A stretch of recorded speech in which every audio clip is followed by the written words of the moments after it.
marketing and sales matrices which you should track as an online coach. ये वो matrices हैं जिससे आपको पता चलेगा कि आपका बिजनेस का कौन सा एस्पेक्ट, कौन सा फ्रंट काम कर रहा है, कौन सा काम नहीं कर रहा है।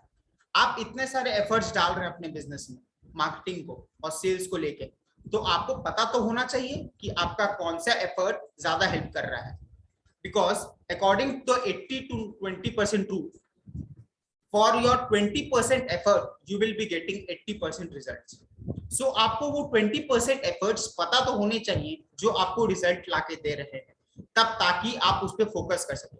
तो आज इस वीडियो में हम आपको वो मैट्रिसेस बताएंगे जो आपको अपने बिजनेस के लिए मेजर करने चाहिए, जिससे आपको वो 20% एफर्ट्स आपको पता चले, जिससे आपको 80% रिजल्ट मिलेंगे।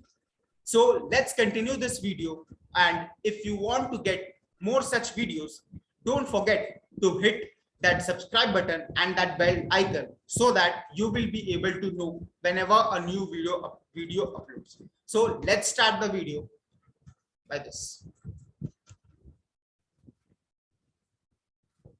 चलिए, मार्केटिंग मैट्रिसेस, ये मैट्रिसेस क्यों इंपॉर्टेंट है? Why is it necessary so that we should measure these matrices? ये मैट्रिसेस आपको बिजनेस के मंथली बेसिस पे आपको मेजर करने चाहिए, because these matrices will help you in growing your business. As you might have heard of a phrase, you can't improve what you don't measure.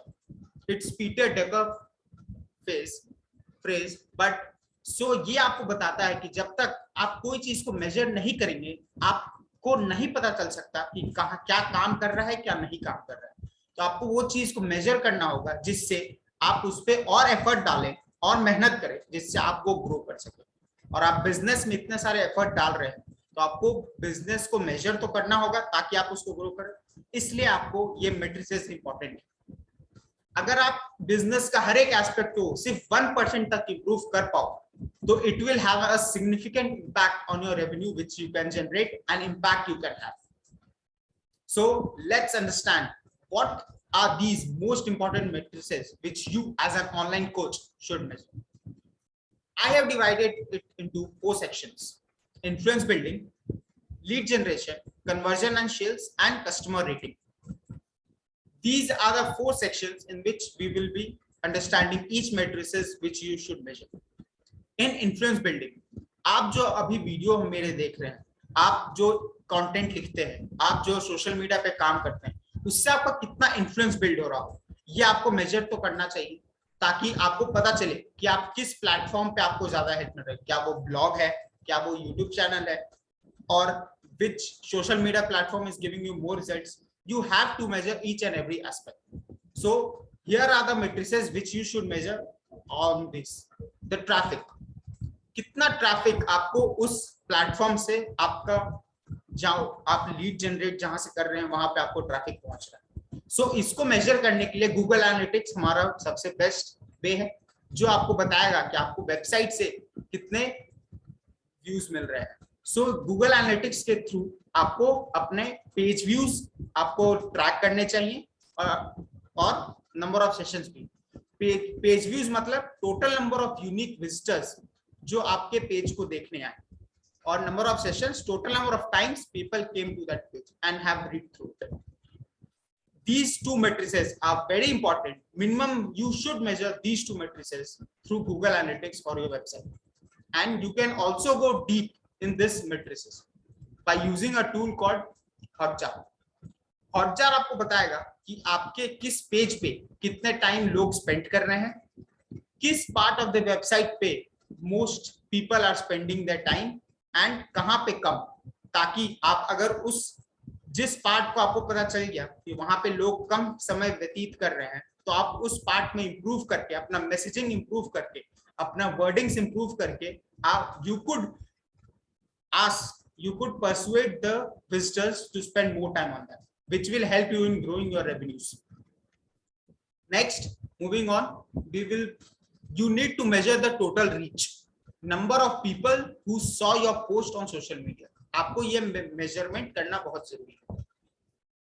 आपको ये भी टोटल रीच से पता चलेगा कि आपका ऑर्गेनिक और पेड रीच कितना है।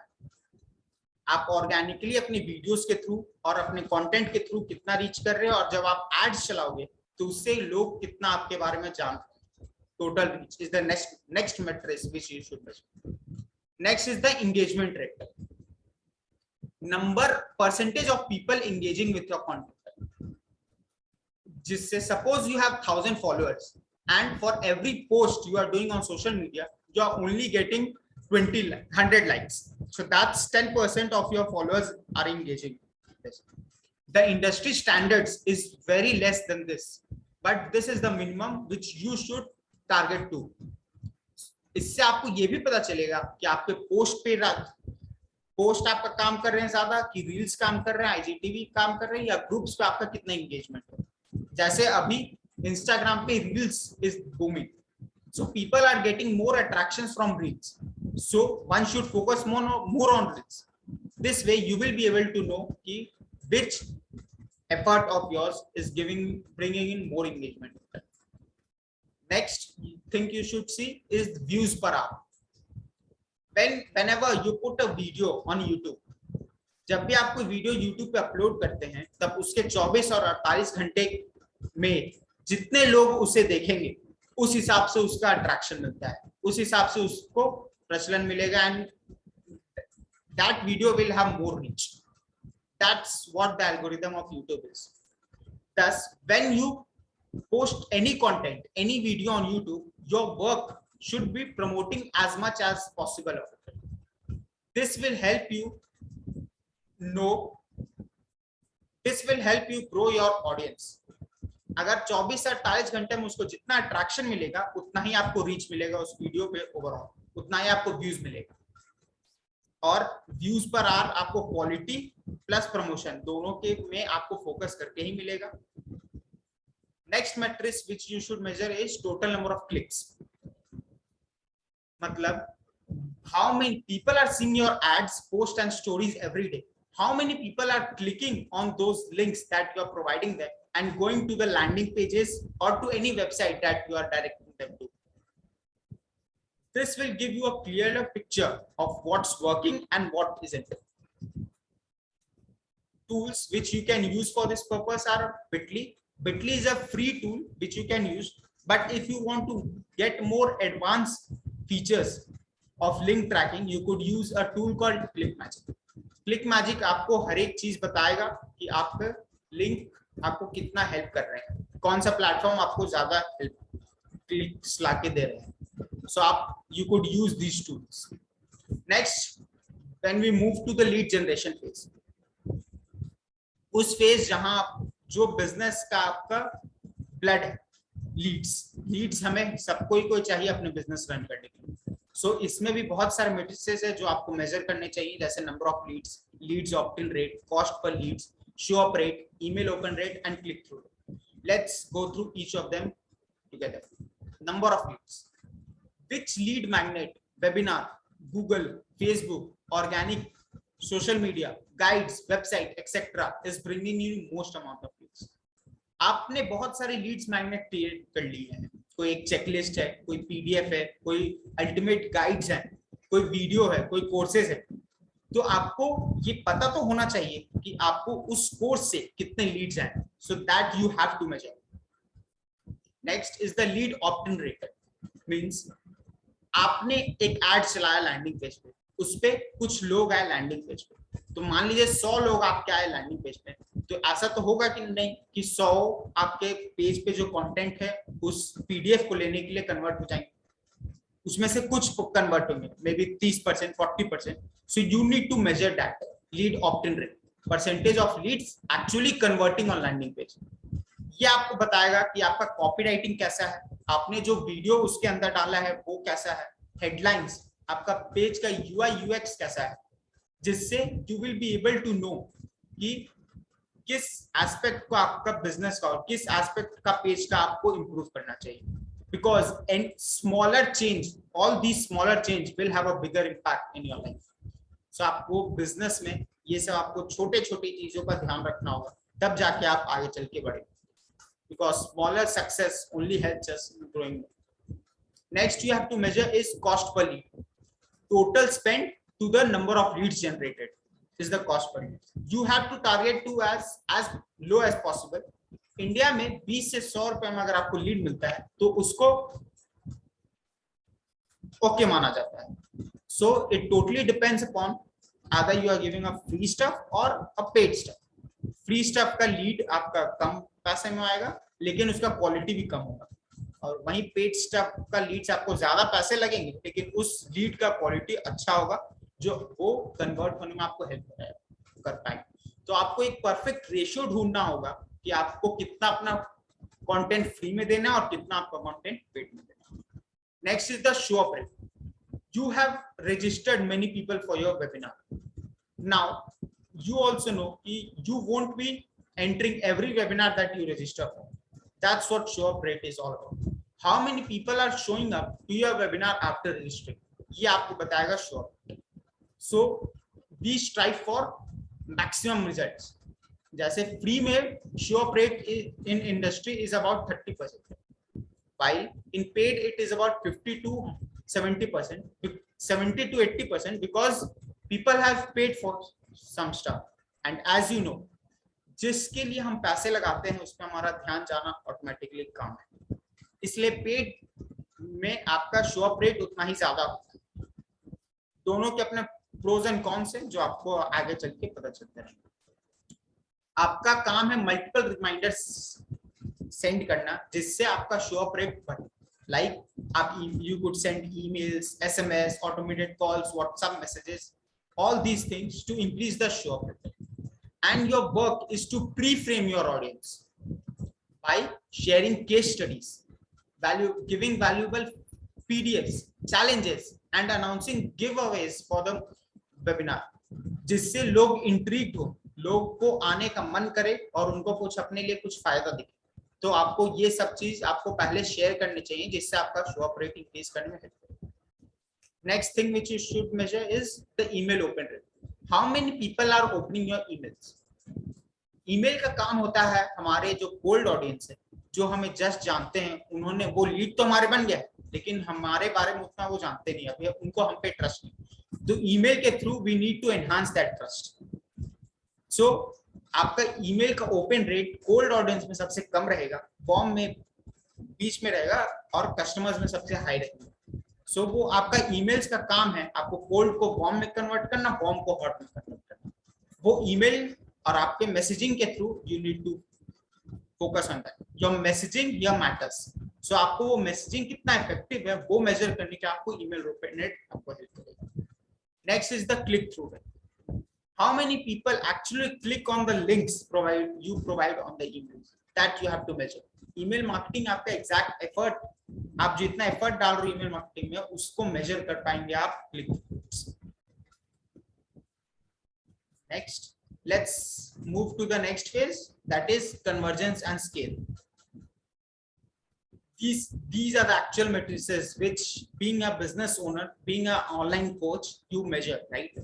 So yeah, the things which you should keep in mind. The sales conversion rate means number of sales generated from the people who showed up in our webinar. मान लीजिए हमारे webinar के registration में 500 लोगों ने register किया लेकिन show up हमारे सिर्फ 300 लोग हुए और उसमें से कन्वर्ट हमने 30 लोगों को कर दिया. तो वो हमारा कन्वर्जन रेट हुआ 30/300, that is 10%. So that's how you measure the sales conversion rate in a webinar. आप ये आपको मेजर करना होगा webinars, one on one calls, events आप जब करो तो इस तरह से आप सेल्स कन्वर्जन रेट मेजर कर सकते हो. 10% आइडियल कन्वर्जन रेट है कोल्ड ऑडियंस का. वो ऑडियंस जो आपसे अभी पहली बार मिले और आपके वेबिनार के थ्रू ही उनका ट्रस्ट एनहांस हुआ एंड दे हैव कन्वर्टेड. जबकि warm audience, like suppose you have done an event for someone before and they have come to your webinar again, chances of them converting and they're giving you business is higher. So unke liye you can strive for 30 to 40% conversion. And for working on these conversion rate, अगर ये conversion rate 10% से कम होता है cold audience में तो आपको अपने mindset पे, ऑफर पे, एनर्जी पे, लर्निंग्स पे और कस्टमर के एक्सपीरियंस पे जो वेबिनार में आप उनको दे रहे हैं आपको उन पे वर्क करना चाहिए. ये मेजरमेंट आपको ये बताएगा कि आपका एफर्ट, ये जो आप वेबिनार पे कर रहे हैं, जो उनसे बात कर रहे हैं, जो उनसे नॉलेज शेयर कर रहे हैं, जो उनका एक्सपीरियंस क्रिएट कर रहे हैं, इज इट वर्किंग और not? So you need to work upon those things. Next is the upsell conversion rate. How many people are buying your higher value products after initial purchase? आप initially किसी इंसान को 1 लाख का product तो बेच नहीं पाओगे. So what we do is we try to sell them a product of 10,000 rupees first, so that they know what value we are giving. They know how much value we can add to their life. तो उसके बाद जब वो 1 lakh product लेने के eligible होगा, तब आप चेक करोगे कि कितने लोगों ने 10,000 का प्रोडक्ट लिया और उसमें से कितने ने 1 लाख का प्रोडक्ट लिया. तो ये आपको बताएगा कि अपसेल कन्वर्जन रेट क्या है. इससे आपको मोर रेवेन्यू आपको मिलेंगे एक ही इंसान से. तो ये आपका लाइफ टाइम वैल्यू उस इंसान का इंक्रीज करता है. Next matrix which you should measure is ROS measure. It is the return on ad spend. आपने 1 रुपया डाला अपने एड्स में, तो उसके थ्रू आपको कितने रुपए वापस मिले आपके प्रोडक्ट बेच के. So this is the return on ad spend which you have to measure. Aim for as high as possible. And यहाँ पे आपका जो फनल है, आपका जो कस्टमर जर्नी है, वो आपको यहाँ पे मैटर करता है. इसलिए आप कोशिश करोगे कि कस्टमर का जर्नी यहाँ पे as smooth and as powerful as possible. Next is the overall ROI. What is the return of investment? You have invested on tools, ads, you have to pay taxes, and there are other business expenses like teams. So आपको overall expense और overall revenue आपका कितना generate हुआ, वो ratio you will be able to know what is your return on investment. So this is an important metric which as a business, which as an online coach you have to know about. Next is the refund rate. How many percentage of people are asking for refunds after using your product?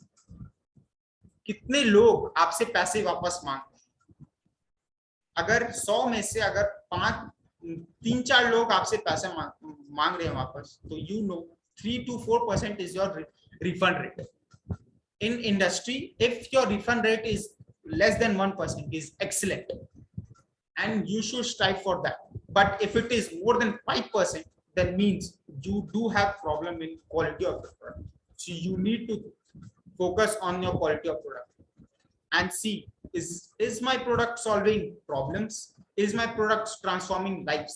So आपको उस चीज पे focus करना चाहिए अपने product के ऊपर, और उसका क्वालिटी को बढ़ाना चाहिए, जिससे रिफंड रेट कम हो और आपको ज्यादा रेवेन्यू मिले. Next, the magic matrix we call it as the CPA, cost per acquisition. This is the magic matrix because how much cost you have to bear to acquire a customer. You might have heard of a phrase, brand who can spend most to acquire a customer wins. वो brand जो profit में रहते हुए सबसे ज्यादा spend कर पाए, वो acquire जीत के लिए एक्वायर कर सकता है. जैसे आपका प्रोडक्ट का मान लीजिए 10,000 प्राइस, और आपने एक कस्टमर को एक्वायर कर लिया 5,000 रुपए में एड्स चला के. So from there you have 2x your returns on your initial investment, right. आपने 5,000 दिया और 10,000 का आपको बिजनेस हो गया. So what now you can do is you can give 20,000 and you will get 40,000 return. And this is the 2x matrix which you will be able to know about if you measure cost per acquisition, and you should aim for as low as possible cost per acquisition, जिससे आपका profit उतना ही ज्यादा हो और उतना ही पैसे आपके जेब में. और यहाँ पे आपका जो फनल है, बैकएंड फनल है, वो बहुत ज्यादा इंपॉर्टेंट है, जिससे आप जो भी हायर चीज आप अपसेल करोगे या आप क्रॉस सेल करोगे, कुछ एक्स्ट्रा प्रोडक्ट्स दोगे, तो उससे आपको जो भी पैसा आएगा वो आपका डायरेक्ट प्रॉफिट्स में आएगा. सो ये आपको कॉस्ट पर एक्विजिशन, इसलिए आपको पता होना बहुत जरूरी है. And the last matrix which you should measure is the customer rating. आपका प्रोडक्ट कैसा है, आपने उनको वैल्यू दिया कि नहीं. You have to get feedback from customer, right. Because customer को ही अगर आपका प्रोडक्ट अच्छा नहीं लगा, तो आप उनको बाहर एक्सेल से स्केल ज्यादा दूर तक नहीं कर पाओगे. So you need to get customer ratings on regular intervals, and you have to over deliver to get excellent review. आपने उनसे 5 रुपए लिया है तो उनको 20-30 रुपए का आप वैल्यू देना होगा। और आपको कमेंट्स जो वो आप करवाओगे अपने कस्टमर से ट्रस्ट पायलट में, Facebook reviews, Google reviews, so you should read those comments because those are the important feedbacks which you will receive directly from customers and you can improve your product accordingly. और इस customer feedbacks आपको ये भी पता चलेगा कि are you really transforming lives and helping people getting better or not, which is the overall objective of being an online coach. So here are the different matrices which you being an online coach should measure to know whether your coaching business is running smoothly or not. Now, the bonus matrix, which is the ultimate measure of success. Being an online coach, this is the ultimate measurement which you have to do and we should do. That is, how many people whom we are helping are getting the results that they have desired. हमारे teaching से, हमारे learning से कितने students को results वो मिल रहा है जो वो अचीव करना चाहते हैं. How many people are living their dream lives, because if we can help enough people live their dream lives, in the process we will live our dream lives. That's the ultimate mantra for success. आप 100 लोगों को अगर आप help कर पाओ आपका उनका जीवन जीने में, बेस्ट जीवन जीने में, so you will be able to also live your best life in that process. And this is the ultimate matrix which will help you know that whether you are exceeding in your coaching business or not, whether your teaching is working or you are just another teacher in this entire knowledge business. So with this we came to end of this video. Please let me know in the comment section what is the most important matrix which you are currently measuring for your business, and for further videos what topic you would like me to cover. Definitely let me know in the comment section, क्योंकि जितना आप comment करोगे उतना मुझे आपको help करने में, अपने वीडियो के थ्रू आपको हेल्प करेगा. And if you need more such videos और आपको ऐसे ही वीडियोस चाहिए और जिससे आपको हेल्प मिले और आपका as a coaching business and business as a whole grow करना चाहते हो, तो इस चैनल को सब्सक्राइब जरूर कीजिएगा और वो बेल आइकन को दबा दीजिएगा, जिससे आपको जब भी हम कोई नया वीडियो अपलोड करें you are aware of that. So see you in the next video. Thank you for now.